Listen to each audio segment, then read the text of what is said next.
Jesucristo, siendo rico, se hizo pobre por nosotros, a fin de enriquecernos con su pobreza. Aleluya. Aleluya, aleluya, aleluya, aleluya, aleluya. El Señor esté con ustedes. Y con tu espíritu. Les anuncio la buena noticia, Evangelio de nuestro Señor Jesucristo según San Lucas. Gloria a ti, Señor. Jesús decía a los discípulos: había un hombre rico que tenía un administrador al cual acusaban de malgastar sus bienes. Lo llamó y le dijo: ¿qué es lo que me han contado de ti? Dame cuenta de tu administración, porque ya no ocuparás más ese puesto. El administrador pensó entonces: ¿qué voy a hacer ahora que mi señor me quita el cargo? Cavar, no tengo fuerzas. Pedir limosna, me da vergüenza. Ya sé lo que voy a hacer para que, al dejar el puesto, haya quienes me reciban en su casa. Llamó uno por uno a los deudores de su patrón y preguntó al primero: ¿cuánto debes a mi señor? 20 barriles de aceite, le respondió. El administrador le dijo: toma tu recibo, siéntate enseguida y anota 10. Después preguntó a otro: ¿y tú cuánto debes? 400 quintales de trigo, le respondió. El administrador le dijo: toma tu recibo y anota 300. Y el Señor alabó a este administrador deshonesto por haber obrado tan hábilmente, porque los hijos de este mundo son más astutos en sus tratos con los demás que los hijos de la luz. Pero yo les digo: gánense amigos con el dinero de la injusticia, para que el día en que éste les falte, ellos los reciban en las moradas eternas. El que es fiel en lo poco, también es fiel en lo mucho. Y el que es deshonesto en lo poco, también es deshonesto en lo mucho. Si ustedes no son fieles en el uso del dinero injusto, ¿quién les confiará el verdadero bien? Y si no son fieles con lo ajeno, ¿quién les confiará los que les pertenece a ustedes? Ningún servidor puede servir a dos señores, porque aborrecerá a uno y amará a otro, o bien se interesará por el primero y menospreciará al segundo. No se puede servir a Dios y al dinero. Palabra del Señor. Gloria a ti, Señor Jesús. Aleluya. Aleluya. Aleluya. Aleluya.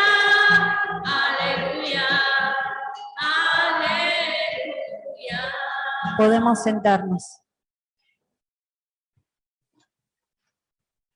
Cuando decimos que alguien era o es un profeta, por ahí nos podemos confundir pensando que es una especie de astrólogo que adivina el futuro. En la Biblia pareciera que los profetas son los que anuncian cosas del futuro. Y si bien algo de eso hay, como avisorar un horizonte, profeta es el hombre o mujer que trata de rastrear lo que Dios está diciendo en la realidad. Dios habla en lo que pasa y en lo que nos pasa. Y el profeta es el que intenta, inspirado por Dios, desentrañar esa palabra en lo confuso que es la vida. Amós, este gran profeta del Antiguo Testamento, donde escuchamos la primera lectura, vivía un momento en el cual había una gran prosperidad en Israel, mucha prosperidad, muchos bienes, y un gran lujo para unos pocos, y un empobrecimiento para muchos. ¿Escucharon eso alguna vez? Y este hombre de Dios, cuando ve esa realidad, dice palabras muy fuertes a estos Ustedes pisotean al indigente, quieren hacer desaparecer a los pobres del país. Ustedes dicen, disminuiremos la medida, aumentaremos el precio, falsearemos la balanza para defraudar, compraremos a los débiles por dinero. Parece que la Biblia también habla de política, pero es la palabra de Dios, no es ninguna ideología. Es que lo que los profetas nos dicen es que Dios, como cantábamos, ¿cómo era la antífona que decía? La antífona que cantábamos. Alabemos al Señor Que levanta a los pobres. Que levanta al pobre, ¿no? Dios se pone del lado, se pone cerquita de los débiles y de los pobres de este mundo. No porque sean santos, sino porque la dignidad con la que Dios nos creó a todos no permite ese atropello.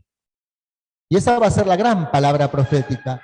Jesús hoy en el Evangelio nos pone delante, nos invita a que pensemos para qué son los bienes materiales. No son malos, ni es malo el dinero ni los bienes materiales, sino con qué criterios podemos usarlos en esta vida. Y primero nos pone esta historia, que es una historia que nos impacta salida de la boca de Jesús, ¿no? Un administrador que es tramposo con su dueño, lo descubre y entonces dice, bueno, ¿qué voy a hacer? Yo siempre viví así, no voy a ponerme a hacer pozos, no voy a pedir limosna que me da vergüenza. Entonces, ¿qué hace? A los deudores del patrón les hace pagar la mitad. Entonces, de esa manera se acomoda, se hace amigos, para que cuando lo eche el patrón pueda tener dónde ir. Entonces Jesús lo que dice no es que alaba su deshonestidad.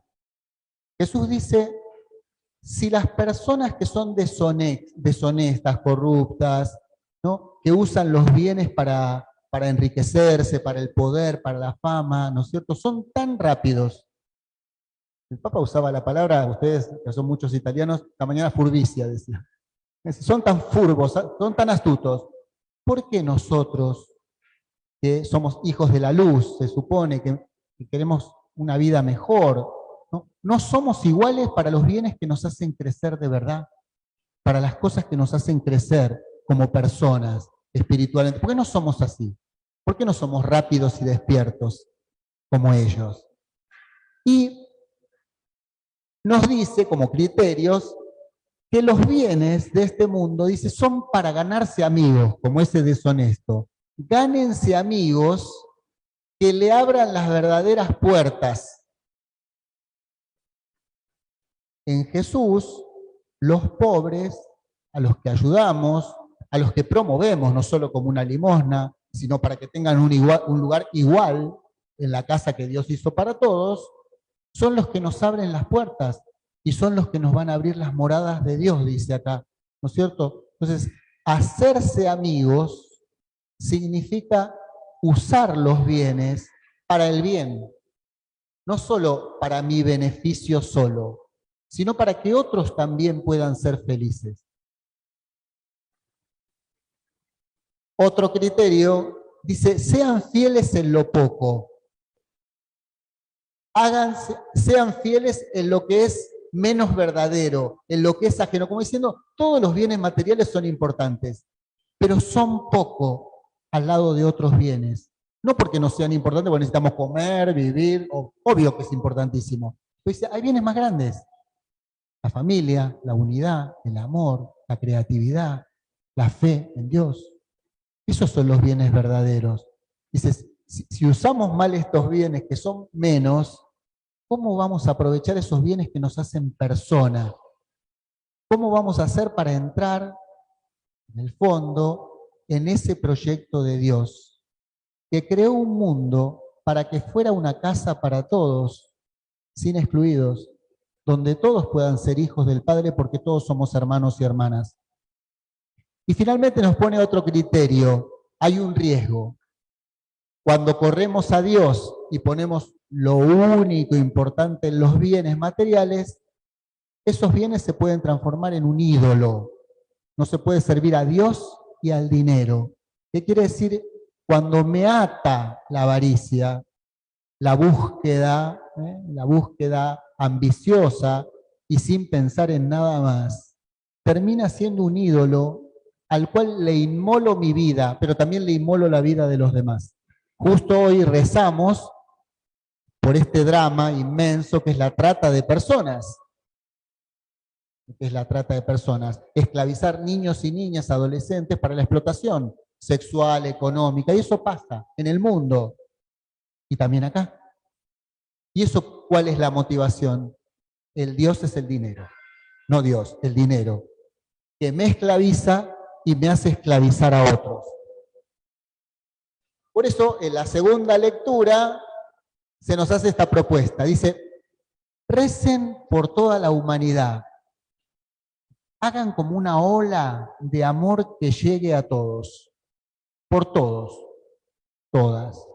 Por las autoridades, dice, todas las autoridades. No solo las políticas, las económicas, las financieras, tantas autoridades y poderes que son mucho más grandes. Recen. ¿Por qué? Para que podamos llevar una vida en paz y tranquilidad, piadosa y digna. Ese es el proyecto de Dios. Entonces, ser cristiano, entonces, no es solo venir a misa o rezar. Es descubrir, ¿estoy de ese lado del proyecto de Dios? ¿De su palabra? ¿O estoy del otro lado? Dios quiere que todos los hombres se salven, todos. Sin exclusión, todos, todos, todos. Hoy nos juntamos y volvemos como a descubrir que en el bautismo, cada vez que bautizamos un chiquito, un grande, le decimos, desde hoy sos sacerdote para alabar a Dios, sos rey, sos dueño de las cosas y sos profeta. En el cristianismo todos somos profetas, todos estamos llamados a descubrir lo que Dios me está diciendo en lo que pasa en mi familia, en lo que pasa en la situación del país en este momento, en cómo estamos viviendo y qué aprendimos de la pandemia. ¿Vamos a seguir igual para volver a otra peor? ¿Qué hacemos cada uno? ¿Qué nos dijo Dios a través de todo esto? ¿En qué sentimos que algo de nosotros tiene que ir para mejor? Tiene que ir para nuestra alegría, para nuestra libertad, para una conciencia mayor, para una solidaridad. Esa llamada tan profunda. Y descubrir que este proyecto de Dios no es solo para este mundo. Al recordar a nuestros difuntos en este día, bendecimos sus cenizas, a todos nuestros seres queridos, lo que estamos diciendo es que Dios quiere que todos los hombres y mujeres se salven, que todos, después de este tramo de la vida que es pasen a la dimensión suya, que no está allá en un lugar escondido, está acá, y que solo se ve con otros ojos, con esos ojos que nos regala Dios. Rezamos para que ella esté en esa dimensión de Dios, y que desde ahí nos siga acompañando, y siga estando con nosotros, y nos anime a caminar, y nos abra las puertas, como dice Jesús, de la morada de Dios, a nosotros también, para que nos volvamos a encontrar con ella y con todos nuestros seres queridos difuntos. En la Eucaristía que vamos a celebrar, que estamos celebrando, Jesús nos sienta a su mesa y comparte lo mejor de Él, su vida misma, para enseñarnos también a compartirnos los unos con los otros. Que así sea.